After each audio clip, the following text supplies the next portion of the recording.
Hello everyone. तो कैसे हो आप सभी लोग। हार्दिक स्वागत करते हैं आप सभी का हमारे इस यूट्यूब चैनल यूनिक एकेडमी के अंदर। तो विद्यार्थी मित्रों, आज हम कक्षा 12 विषय नामा का मूल तत्व अर्थात अकाउंट का पेपर नंबर 1 का विभाग नंबर डी, जो आपकी परीक्षा में 12 नंबर का आएगा। कितने नंबर का आएगा? 12 नंबर। और मैं आपको बता दूं कि 12 नंबर में से अगर 12 नंबर आपको लाने हैं ना, तो आपको सिर्फ और सिर्फ 2 चैप्टर की तैयारी करनी है। एक ख्याति का तैयारी करना है और एक वित्तीय पत्रकों के विश्लेषण में जो दिया गया है लाभ हानि खाता, तुलनात्मक लाभ हानि खाते का पत्रक बनाना। ठीक है, यानी ये 2 चैप्टर की तैयारी करोगे, आपकी 12 में से 12 आएंगे। बाकी अगर आपको तैयारी करना है तो आप कर सकते हो, बट खास करके ये 2 चैप्टर पे ज्यादा फोकस करना। ठीक है, चलो स्टार्ट करते हैं।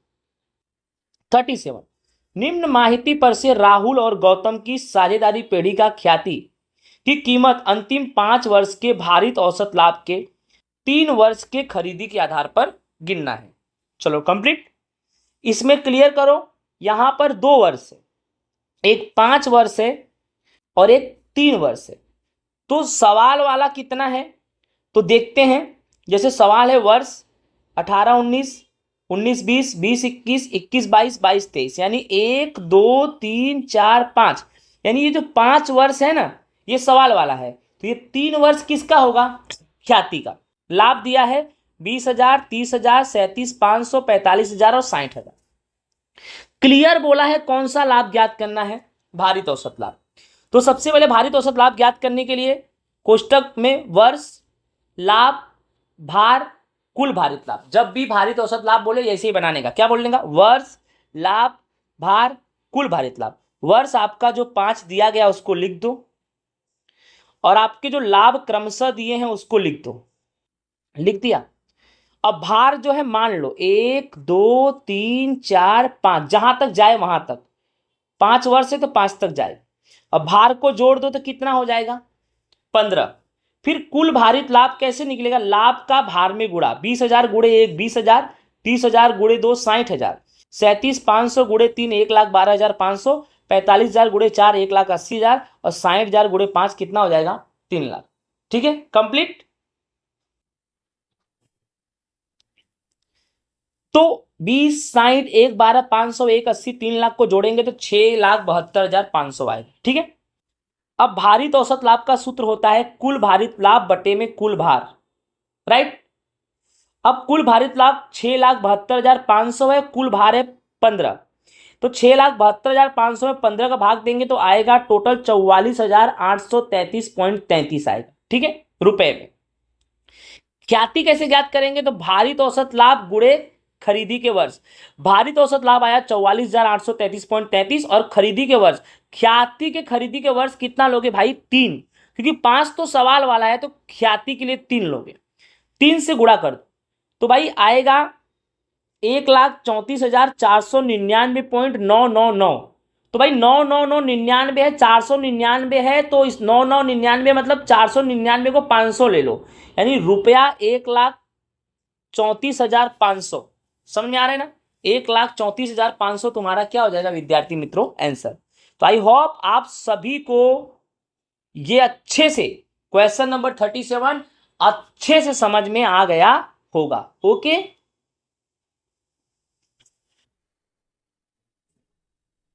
नेक्स्ट हम चलते हैं क्वेश्चन नंबर 38 पर। हेमा, रेखा और राखी एक साझेदारी पेढ़ी के साझेदार हैं। उन्होंने अपना लाभ हानि 3:2 के प्रमाण में बांटने के बदले 1:1 करना निश्चय किया है। उन्होंने ख्याति का मूल्यांकन करना भी निश्चय किया है।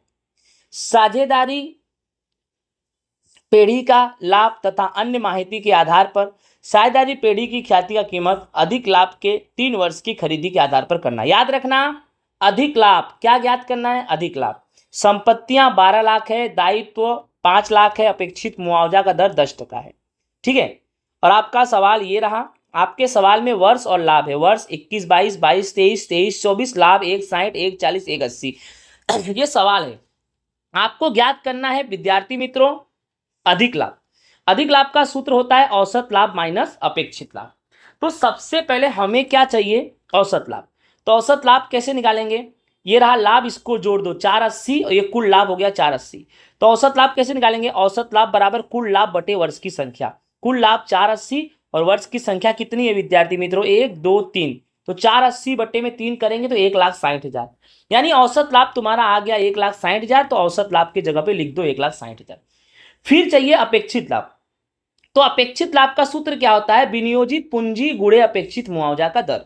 तो विद्यार्थी मित्रों अपेक्षित मुआवजा का दर 10% दिया है, हमें चाहिए विनियोजित पूंजी। विनियोजित पूंजी का सूत्र होता है संपत्तियां माइनस दायित्व, और आपके सवाल में संपत्तियां है 12 लाख और दायित्व है 5 लाख। तो 12 में से 5 जाएगा तो 7 लाख तुम्हारा आया विनियोजित पूंजी। यहां 7 लाख रख दो विनियोजित पूंजी, अपेक्षित लाभ यानी विनियोजित पूंजी गुणे अपेक्षित मुआवजा का दर 10%। 7 लाख का 10% तुम्हारा 70,000 हो गया, यानी अपेक्षित लाभ आ गया 70,000। तो आप अपेक्षित लाभ की जगह पे 70,000 लिख सकते हो।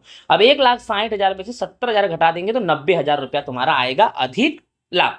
अब क्या करना है, ख्याति ज्ञात करना है। ख्याति का सूत्र क्या होगा, अधिक लाभ गुणे खरीदी के वर्ष। तो अधिक लाभ तुम्हारा कितना आया, 90,000। अब खरीदी के वर्ष चेक कर लो, सवाल में आपका क्या दिया है, आपके सवाल में क्या बोला है, वर्ष कहीं दिया है आपके सवाल में, चेक कर लो। कहीं वर्ष नहीं दिया है, आप चेक कर लो, आपके सवाल में कहीं वर्ष नहीं दिया है। अब कहीं वर्ष नहीं दिया तो सवाल वाला जो 3 वर्ष है ना उसी को ख्याति वाला मान लेंगे। तो 90,000 गुणे 3 यानी 2,70,000 तुम्हारा आ गया आंसर। ओके, तो आई होप विद्यार्थी मित्रों आप सभी को क्वेश्चन नंबर 38 अच्छे से समझ में आ गया। तो विद्यार्थी मित्रों नेक्स्ट हमारा 39 है, मनु कंपनी लिमिटेड का तारीख 31/3/2023 और 31/3/2024 के रोज पूरा होने वाले वर्ष का लाभ हानि पत्रक के आधार पर तुलनात्मक लाभ हानि का पत्रक तैयार करो। याद रखना सेक्शन डी में 2 सवाल आप ख्याति वाला करोगे और ये सबसे आसान सवाल है, बस इसको समझ लो। याद रखना यहाँ पर लाभ हानि का पत्रक दिया है और आपको बनाना है तुलनात्मक लाभ हानि का पत्रक। ये जो पत्रक आपका दिया है जिसमें विवरण नोट नंबर 31/3/24 31/3/23 दिया गया है, बिक्री से उपज अन्य आवक शुद्ध खरीदी अन्य खर्च बिक्री का प्रतिशत और आयकर का दर 30 का, ये लाभ हानि का पत्रक है। आपको विद्यार्थी मित्रों बनाना है तुलनात्मक लाभ हानि का पत्रक। ठीक है, तो देखो यहाँ पर मनु कंपनी लिमिटेड तारीख 31/3/2023 और तारीख 31/3/2024 के रोज पूरा होने वाले वर्ष का तुलनात्मक लाभ हानि का पत्रक कैसे बनता है पहले ये जानो। विवरण 1 नंबर, नोट नंबर 2 31/3/23 रुपए में 3, 31/3/24 रुपए में 4, वृद्धि कमी रुपए में 5। अब 5 कैसे निकलेगा, 4 में से 3 घटा देने का। वृद्धि कमी प्रतिशत में 6 कैसे निकलेगा, 5/3 गुणे 100 कर देने का। चलो फॉर्मेट, पहले आएगा बिक्री से उपज। याद रखना पहले 23 वाला फिर 24 वाला लिखेंगे। बिक्री से उपज 23 वाला 52 लाख है और 24 वाला 45 लाख है, तो 52 लाख और यहाँ 45 लाख। अब 45 लाख में से 52 लाख घटाएंगे तो उत्तर आएगा माइनस में 7 लाख, तो माइनस में 7 लाख। फिर ठीक है 6 कैसे निकलेगा, तो 5/3, तो 5 7 लाख है और 3 52 लाख है। 7 लाख भागे 52 लाख गुणे 100 करेंगे तो माइनस में आएगा 13.46%। दूसरा नंबर है अन्य उपज। अन्य उपज में पहले 23 वाला 10 लाख है, 24 वाला 2 लाख, तो पहले 10 लिखेंगे फिर 2 लिखेंगे, 2 में से 10 घटाएंगे -8 लाख, -8 लाख भागे 10 लाख गुणे 100 करेंगे तो -80% आएगा। 3 नंबर होगा कुल आवक। कुल आवक यानी 1 और 2 को जोड़ देंगे, 52 10 62, 45 2 47, 47 में से 62 घटाएंगे -15 लाख और -15 लाख भागे 62 लाख गुणे 100 करेंगे तो 24.19% आएगा। ठीक है, उसके बाद 4 नंबर पे आ गए खर्च। आपका खर्च यहाँ 2 ही दिया है, एक शुद्ध खरीदी और एक अन्य खर्च, दोनों को लिख दो। पहले शुद्ध खरीदी लिख दो। अब शुद्ध खरीदी में देखो 23 में 38 और 24 में 32, करना क्या है 38 और 32। 32 में से 38 घटाओ -6 लाख, -6 लाख भागे 38 लाख गुणे 100 करो 15.79 माइनस में आएगा।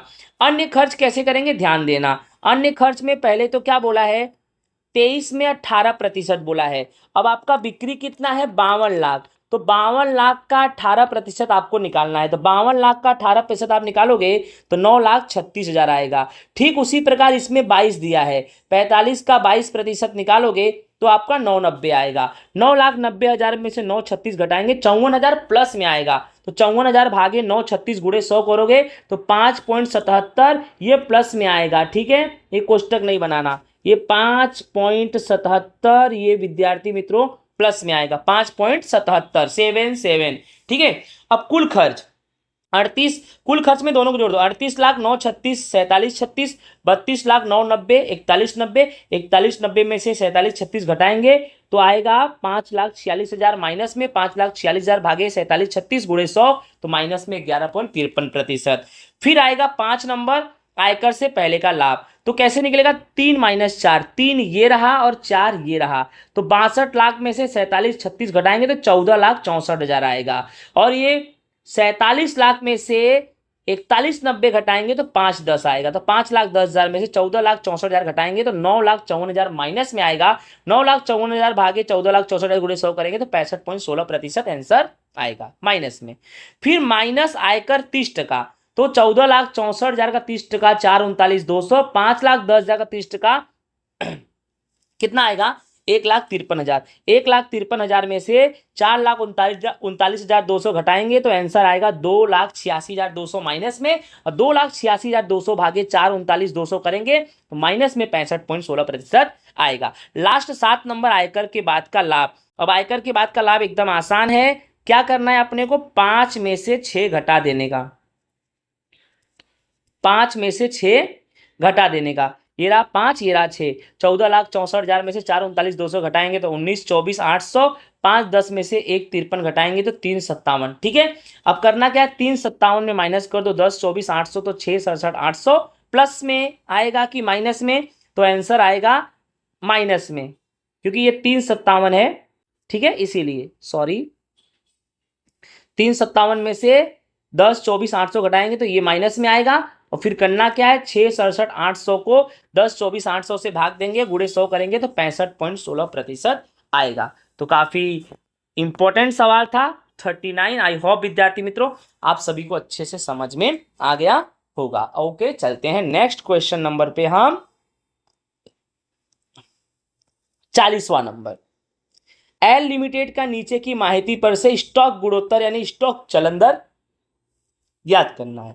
विवरण रकम बिक्री दिया है, प्रारंभिक स्टॉक, अंतिम स्टॉक, खरीदी दिया है। ठीक है, सबसे पहले इसमें बोला है सकल लाभ का दर 30% है। याद रखना क्या बोला है, सकल लाभ का दर 30%। पहले आपको ज्ञात क्या करना है, स्टॉक गुणोत्तर ज्ञात करना है। दिमाग लगाओ, सबसे पहले स्टॉक गुणोत्तर का सूत्र होता है बिक्री माल की लागत बटे में औसत स्टॉक। क्या होता है, बिक्री माल की लागत बटे में औसत स्टॉक। चलो सबसे पहले हम औसत स्टॉक निकालते हैं। औसत स्टॉक का सूत्र होता है प्रारंभिक स्टॉक प्लस अंतिम स्टॉक बटे में 2।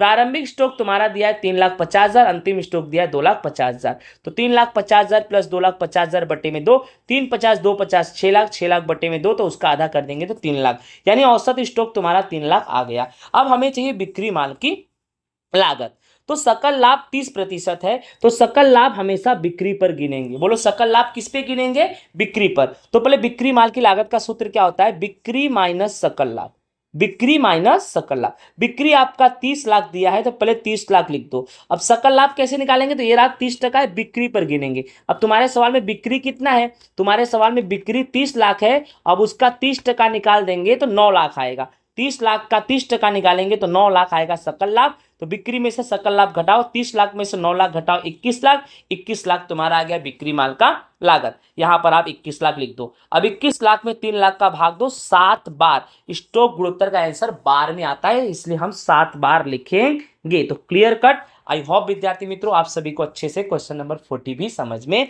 आ गया होगा। अब नेक्स्ट क्वेश्चन पे चलते हैं हम, लास्ट पे। लास्ट क्वेश्चन हमारा है 41। नीचे दी गई माहिती पर से विनियोग प्रवृत्ति से उत्पन्न रोकड़ प्रवाह की गणना करो। याद रखना कौन सी प्रवृत्ति है, विनियोग प्रवृत्ति। यहाँ विवरण रकम दिया है, बिन चालू विनियोग की बिक्री, जमीन की खरीदी, यंत्र की खरीदी, फर्नीचर बिक्री, विनियोग पर प्राप्त डिविडेंड, ख्याति चुकाया, शेयर प्रकाशित किया, डिबेंचर वापस किया और लोन लिया। ठीक है, ये आपका दिया गया है और हमें ज्ञात करना है विनियोग प्रवृत्ति से उद्भव रोकड़ प्रवाह। हमें फॉर्मेट आना चाहिए विद्यार्थी मित्रों, फॉर्मेट बहुत इंपॉर्टेंट है। सबसे पहले आप ये देखो फॉर्मेट, आपके सामने ये फॉर्मेट है, फॉर्मेट याद करो। विनियोग प्रवृत्ति से उद्भव रोकड़ प्रवाह में सबसे पहले आता है संपत्तियों का विक्रय, चाहे वह दृश्य हो चाहे वह अदृश्य, चाहे दिखाई दे रही हो संपत्ति चाहे ना दिखाई दे रही हो, संपत्तियों का विक्रय सबसे पहले आएगा। तो आप चेक कर लो, आपके सवाल में संपत्ति का विक्रय यही रहा, बिन चालू विनियोग की बिक्री। अब बिन चालू विनियोग यानी संपत्ति है, संपत्ति की बिक्री, तो सबसे पहले यही लिखेंगे, बिन चालू विनियोग की बिक्री 88,000। बोलो कंप्लीट हुआ कि नहीं कंप्लीट हुआ, समझ में आ गया। अब फॉर्मेट में क्या है,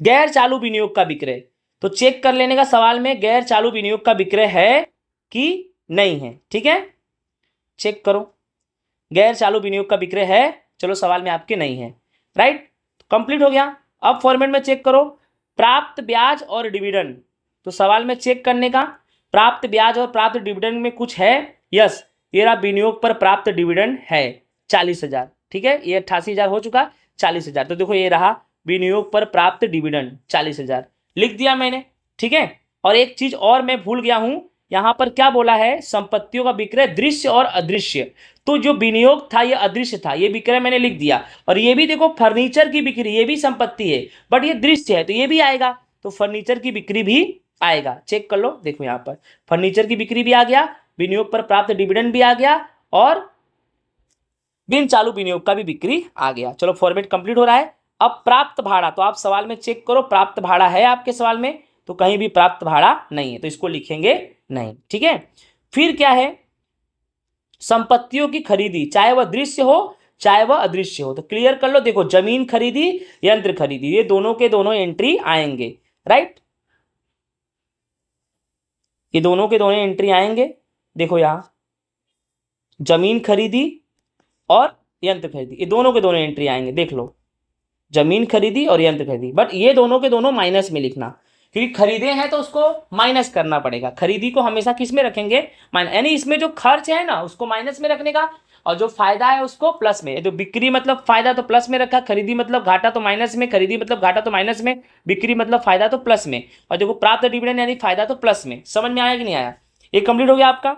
और कुछ है, संपत्तियों की खरीदी में दृश्य और अदृश्य दोनों आ रहा है, ठीक है। अब ये देखो ख्याति चुकाया, ये भी इसी में आएगा, संपत्ति में ही आएगा, ठीक है, ख्याति चुकाया मतलब एक प्रकार की खरीदी की है, तो ये भी 32,000 आ जाएगा। अब ख्याति चुकाया तुम्हारा कितना है सवाल में, 32,000, तो ये भी 32,000 आ जाएगा, बस इसके अलावा कुछ भी नहीं आने वाला है, ठीक है। इसके अलावा आपके सवाल में देखो क्या क्या आया, ये आया विनियोग वाला, जमीन वाला, यंत्र वाला, फर्नीचर वाला, ठीक है, ये भी आया, ये भी आया, शेयर प्रकाशित नहीं आएगा, डिबेंचर नहीं आएगा, और लोन नहीं आएगा, बाकी सब आएगा, राइट। याद रखना खरीदी वाले को किस में लिखना है, माइनस में, और बाकी सबको प्लस में। किसको किसको माइनस में लिखोगे, जैसे खरीदी है तो माइनस में लिखेंगे, यंत्र की खरीदी माइनस में लिखेंगे, और कुछ भी चुकाया हो तो उसको भी माइनस में लिखेंगे। बस ये आपका क्वेश्चन राइट कंप्लीट होता है, आपको कुछ करना नहीं है। 88 और 45, 40 को प्लस कर देने का, जो भी आए उसमें से 32, 98, 1, 48, यानी प्लस वाले को एक तरफ लिखो, माइनस वाले एक तरफ लिखो, प्लस माइनस करो, जो भी आंसर आएगा आपका माइनस में आएगा। क्या आएगा, माइनस में। 1,05,000 इसको लिख देंगे, विनियोग प्रवृत्ति से उद्भव रोकड़ प्रवाह 1,05,000। इस तरह से विद्यार्थी मित्रों ये आपका क्वेश्चन था, राइट, और ये आपका सॉल्यूशन कंप्लीट, एकदम क्लियर कट, राइट ना।